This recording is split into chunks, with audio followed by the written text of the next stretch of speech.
Take 5. Okay. Alright, so this video is going to be about making overnight oats. It's something that will save you a lot of time, and people have been asking me because we do them every week because it saves you time, they're delicious, and you're good to go for the whole week. It's one thing that you don't have to worry about. Very, very simple to make. All you need is your oats, potentially a type of fruit, some protein powder. If you're a vegan, you can always use a plant-based protein powder, something to get a little thick and just like gooey. But that really truly depends on the brand. But very simple. I'm gonna make a few different types so you guys get a different idea. So these are actually for Ashlyn. So let me do this a little more simple. So she's doing half a cup of oats this week with a particular type of fruit that we'll go over in just a second. And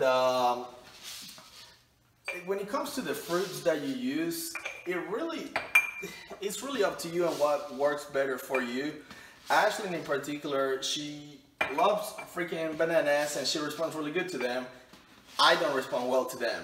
So I personally wouldn't do the bananas. I'm more about blueberries, raspberries, pretty much any type of berries, and pineapples. So we'll start with doing the blueberry ones. And she'll be doing, I can get it, you're so frozen. And I personally like using frozen fruits the majority of the time. I just think that they turn out really good. But she'll be doing half a cup, okay? And then for the other one, we're gonna do a banana. It's actually a pretty small banana, but we tried using pineapple before, frozen pineapple. They turn out really good when they're fresh. Not so much on day 4 or 5. They actually get a little bit too, oops, not there, a little bit too citrusy. I liked them. She didn't eat the second one. I ate it and I thought it was pretty good. But if you're kind of a picky eater, then I don't think that would be the way to go. Now, the other ones are gonna be with chocolate protein. So I like to spike it up. I like it to be really, really rich, and I think raw cacao powder has a lot of benefits to it.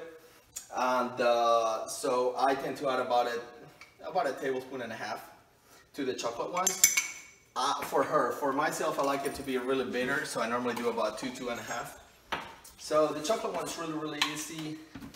Before you add the proteins, actually, you add water or you add almond milk. We do unsweetened almond milk. We're right now, so we're gonna be doing some water today. How much water to add? Really, really simple. So I normally just add enough to kind of cover the oats, because if the fruits are frozen, if you do more, it's actually gonna get kind of watery. And you can always add more water or almond milk or whatever you use the next day. So here we go.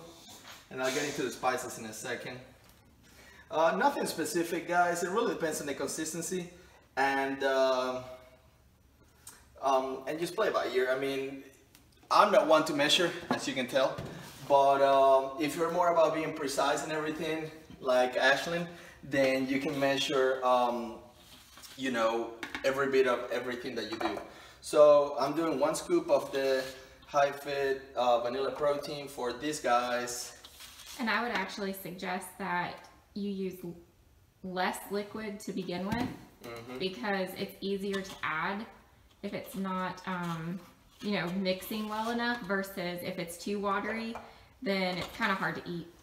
And one thing to note too, you do not, that was actually a little low, you do not have to mix it the day that you make it. We actually experimented with that last week and it turned out really good if you were to just cap it like this. Now, for the vanillas, not necessarily for the chocolate ones, you could get creative if you want to, but for the vanilla, I normally add, you can add a variety of different spices and seasonings to it. So apple pie spice, ginger, nutmeg, cinnamon, pumpkin pie. I tend to just fluctuate with them. The cinnamon, I try to add them to a lot of them. How much? I have no idea. Just put some, basically. Cinnamon's really good for balancing your blood sugar. And then what I would personally do would be maybe just adding a little bit of the pumpkin into one. That way you have different tastes every morning. A little bit of the apple one, and then maybe some ginger. Not to the banana one, that would be kind of funky. And then nutmeg is really strong, so you want to add just a little bit. And that would go well with the banana. And that's it. Other than that, you basically just cap them up and put them in the refrigerator. If you want to mix them up, basically just stir it. And like I said, it's better if it's not fully mixed and kind of clumpy today, because if it does happen to get more gooey later, you can just add water to it. But that's pretty much, if you zoom in or come in, that's pretty much what you have right there. If you were to do it with the let's use one of the berry ones. So once again, the berries are frozen, so it's kind of hard to mix, but I'll get you guys a good idea. Look, it looks like I busted my knuckles, and it's blueberries.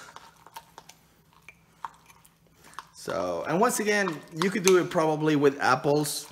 That's freaking delicious right there.